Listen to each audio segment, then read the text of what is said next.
Welcome to Create Today. I'm designer Jen Gallacher, and today I'm sharing this exclusive video with you produced by Scrapbook and Cards Today magazine for their Card Maps 4 idea book. Today we are creating a block card. To start with, you're going to need to cut a black sheet of 12 by 12 cardstock or 8.5 by 11 inch cardstock by 5.5 tall by 10.5 inches wide. This will form the card base for a block card style that we're creating today. Then we're going to need to score this particular sheet of cardstock at the 3.5 inch mark and the 7.5 inch mark. And to do that, I suggest using a scoring board. Now, if you're using a scoreboard that has markings on the top, it makes scoring at the 3.5 inches easy and the 7.5 inches easy as well. Then to fold the card, we're going to create a mountain fold at the 3.5 inch mark, which means the fold will move like this, and a valley fold at the 7.5 inch mark. You can also use the scoring tool to get a more tight fold. You may pause the video at any time to write down or print out the measurements and cut instructions for this card. To create the block element for this card, you need to fold the valley fold over. Then, taking a ruler, you're going to make a mark at the measurements that are shown on your screen now. You can do that by using a pencil. You can see here the marks have been pre-made. At this point, we're going to cut in from this mark 1.5 inches. You can do this by using the ruler again, or by using the ruler found on your paper trimmer. But this is the cut that we will make, and it will go through both sides of the fold. Let's make those cuts now. Now that I have pencil lines that are 1.5 inches long, I can then place that into my paper trimmer, and using the guide, this particular trimmer has a guide both for a ruler, but it also has a wire guide that shows me where the cut is going to be made. I can then cut in for each of the cuts that I have made.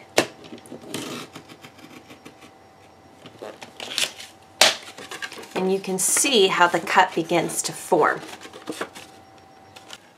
So once you've made the 4 cuts, you're going to need to use your scoreboard and your scoring tool, or you can freehand score it. At the top and bottom of each cut, you score from the top down. And then you're going to use your fingers and fold up each individual fold so that when you're done, the card will look like this. So that when you go to close it, those elements stick up. From here, we're going to be decorating the card with some Kaleidoscope Designer Series paper from Stampin Up, as well as a few stamp sets. So one of the first things I want to do is I'm using the Sizzix and Stampin Up magnetic platform. Then I'm going to use a clear plate from Sizzix. And then I'm going to place down a sheet of black cardstock, the same cardstock we've been using. And then I'm going to use this hexagonal die cut. And you can see the thin lines are where the shape is going to cut. And because the platform is magnetic, it is going to easily hold my die cut in place and it won't move. So I can then put another clear plate on top, and then I can run it through my Sizzix machine. So once you've run it through your die cut, this is the shape that comes out. You'll see there's some positive and negative shapes that you can work with. I have pre-cut a sheet of gray cardstock that I am going to mount right on top of the front of the card. And then I want to use part of the die cut. So I'm going to add some adhesive to half of the die cut. And we're going to run it horizontally across that black piece. And then using your scissors or a paper trimmer, you can trim off the excess piece of that die cut. So I'll just trim off the extra pieces. And you do want to be careful, as the die cut has some thin pieces in it, it's delicate. So this is what it will look like. To the top of this section, I'm going to add some pattern paper from the Kaleidoscope collection, and it is blue teal on one side and it is triangles on the other. I'll mount this at the top. So this is the stamp set we're going to be using. You'll see there's triangles and there's sayings and some variety of shapes. I also have a matching punch that will allow me to punch out the triangles. And what I'm going to do is I'm going to take the Hooray for You stamp and I'm going to use the stamp colors that they recommended, which is Bermuda Bay. And I'm going to ink up my stamp and stamp it on some white cardstock. So I'll ink up the image. You want to make sure that you get it nice and covered with the color ink. And then I have pre-cut a strip of cardstock that I want to use. And I will stamp the saying right onto that cardstock.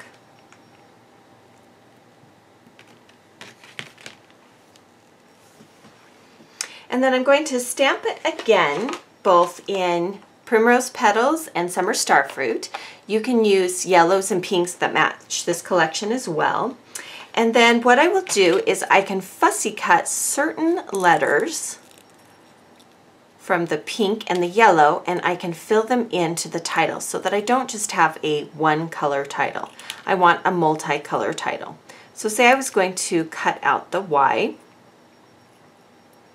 Then what I would do is after fussy cutting it, I would place it right on top of the pre-stamped item.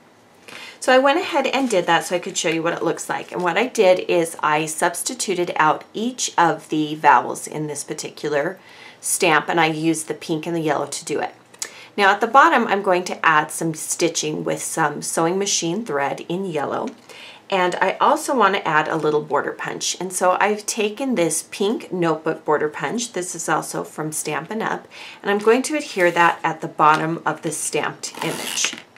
And you can see I've already stamped it another time. And I liked it better on the other side. So I'll go ahead and machine stitch that and show you what it looks like.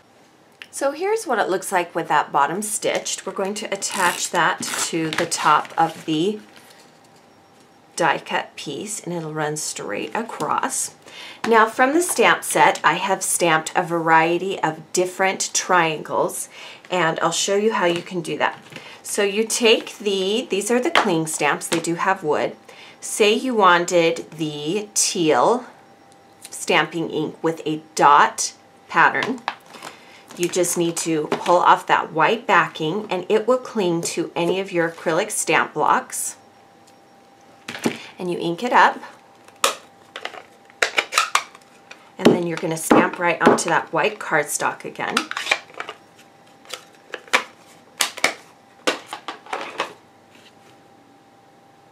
And then the thing I love about matching tools is that once I've stamped it, I can take that punch shape that I showed you and I can quickly punch it out and I don't have to fussy cut it.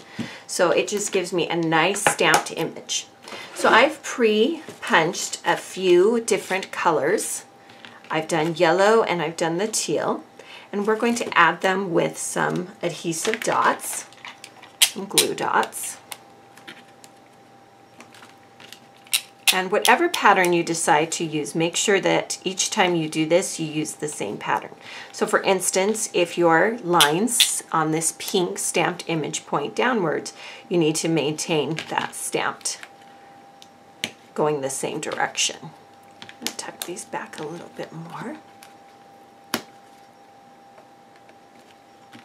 To this middle section, I'm going to add a piece of pattern paper from the collection. It is this triangle, and it is gray grid on the other side. We'll mount that right in the center. And then from a different collection, but also just available in their basics area, is this fun yellow nautical ribbon. And I'm going to attach that down the center, and I'm going to tuck the remaining part of it above that pink piece of pattern paper. And you can do that with any kind of adhesive roller. Before I adhere it, I'm going to take some white twine and I'm going to wrap it around the bottom of the ribbon. I'll just do that a few times.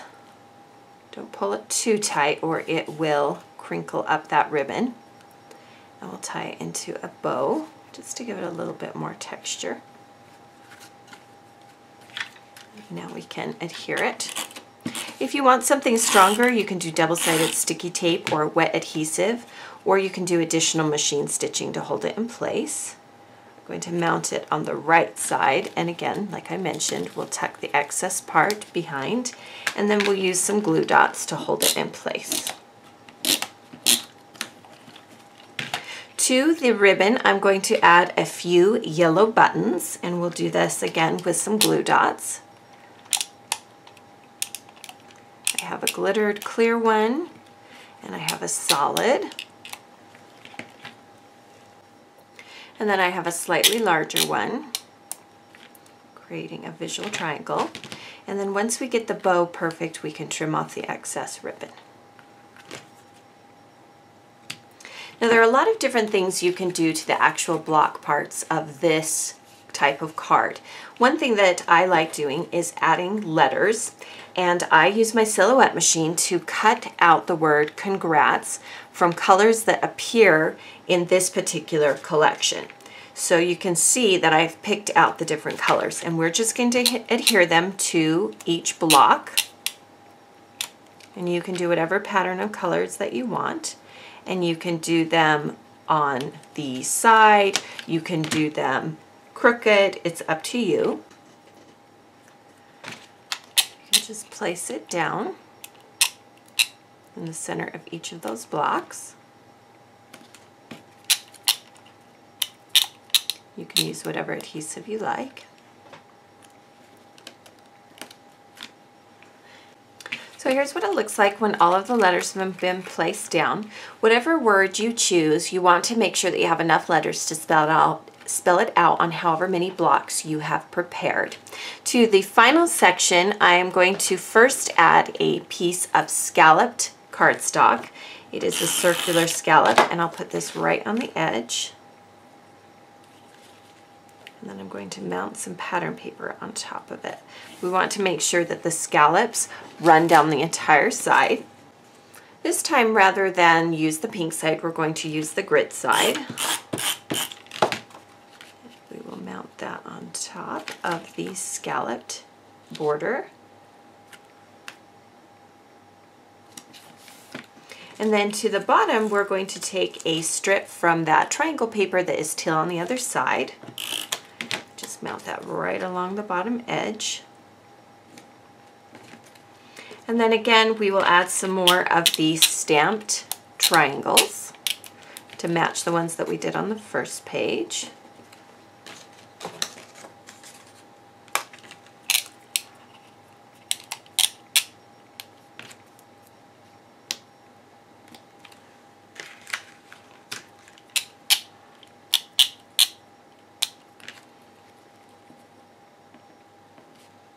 So there you have a block design card that uses a variety of stamps and die cuts and embellishments to create a fun dimensional card. And when the card is opened, it creates a pop-up effect. Thank you for joining me for today's tutorial. Be sure to subscribe to the Scrapbook and Cards Today magazine YouTube channel so you don't miss out on any of our video tutorials.